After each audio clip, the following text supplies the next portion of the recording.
मजा हजिक से कोई लुहोंग बसे द सेल से याम का हेना चादिंग तौबगी चनबी अमखक याम चावना लाए फिजंग द लुपा लाख अमा मखाई दगी हौरगा अदुम अनि मखाई अहुम अदुम मसीगी मथक्ता अदुम मयाम अदुम तौनबा लेख्रे मसीगी चनबी मयाम से थिंगनबा लमदम से था मापल हेना संगसलैबा इरांग अमखक सुलाए मसी नत्तबिदा मसीगी ममांग दगी हौरगा अदुम लमदम से द कोई अतोपगी चनबी मतौ तंबा कोई लुहोंबगी हाइजिंग पोता केक कक्पा अदुगा खुदोप पिनबा खुदोल पिनबगी वाफम अदुगा फिजंग द का हेना सेल थादबा अदुगा खुगी सोनपुंगी अकोइबसिद सेल थाबगी चनबी सुगम मैम से मसी येंगसिनबा मियोय कुन्न साबा कमिटी अमा वखलोन मानबा अपुनबा वामा कंगलै पाकी अपुनबगी एग्जीक्यूटिव मिफम माथुबगी ओइना फमबा मतुंगदा मकोय मियोय कुन्न साबा मसीगी वखलोन मानबा अपुनबा वामागी हारिबा टीम सिना मसी येंगसिलगनी हाइबगी वाफम अमखक लाए का हेना चादिंग तौबु याररोय लुहोंबसिद तौदेयादबा थाबकसिंग खक्तमक तौननबा लमदम सिदा अदुकी मतिग कोई मसीगी चनबीसी मयाम से मसी तुंग इन्नबो होनबदा लाइरबा सेल खरा सेंथोक लंबी खरा पिकना लेजब सिंगददी यामना चोबो पोलुमम खक ओइबगी फियम खक लाकपा सिगुम्बा मयाम सिना सोय कोई लमदम सिदा युम पानबा ngamnarक्तबदगी युम सी थेंगना पानबा अदुगा थेंगना पानबदा नतना पांदना अदुमक लेबगी फिबम फावबो लांगनबसी मयाम सुगुम्बा मयाम हमसु लेयोजा सुगुम्बा सि संगसलैबा खोंथांग वामाना संगसलैबसी मसी फबो खोंथांग अमदि ओय अदुबो मसी कदाय फबो जा मसी येंगसिनबा यागदगे चनहनबा यागदगे उथोकपा यागदगे अदुग मयाम सिना मसी कदाय फबो तुंग इनबिरक्तदगे न वजाना मसी येंगबिबगे लोसलकपसि खितंग थंबिरमोजा सुम मपुंग ओइना पुलब येंगबा कांदा मसी कनिने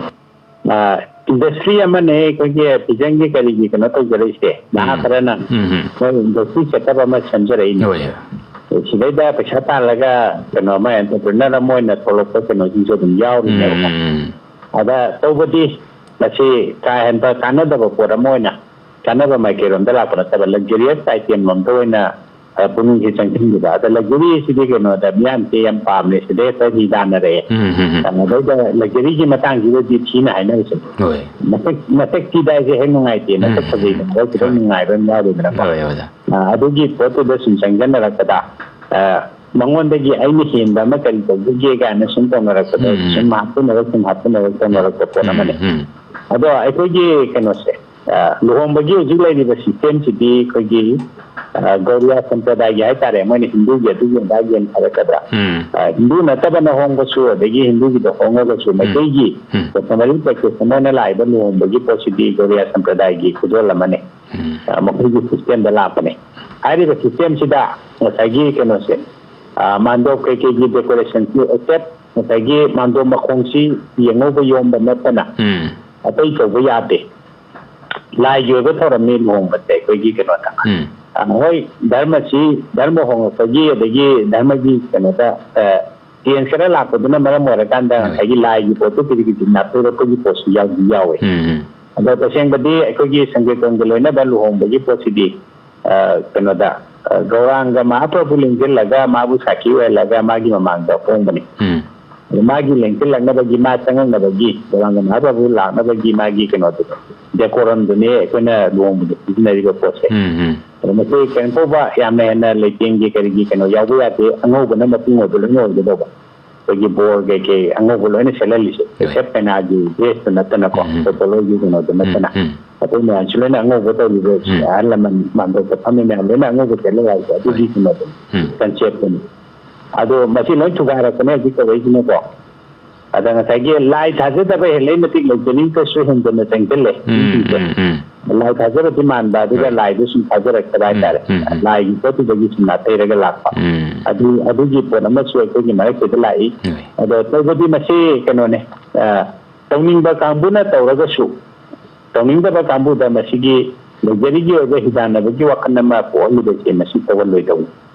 अदि असेंबा लाई निंबगी लाईगी सरदादा कोगी हिंदू की बोरो अदगी सनामिजम की बोरो लाई दु गुंग सेंग निंजरगा लाई दगी ममांगदा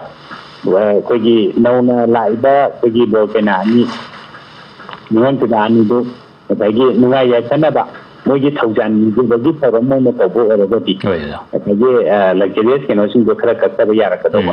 मदु ओन तेनो तत्लक कोगी पोरमा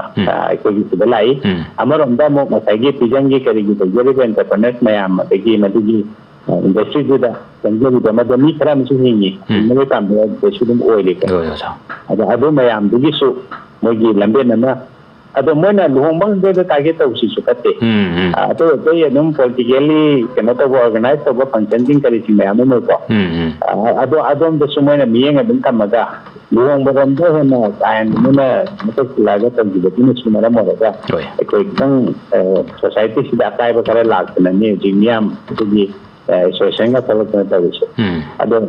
एसोसिएशन में ऐसा थोड़ा सा मोगी अथॉरिटी से कदाई बोनो है कि नाई जिन्हें कदाई बोला यार पीडे न तेरे पीडे है कि तो सिर्फ में तंदा तरह से ही नबे है तो कुछ यावे अदो वो मैं आम दूसरे कोई केक्ट में यंग टाइ तो वो तो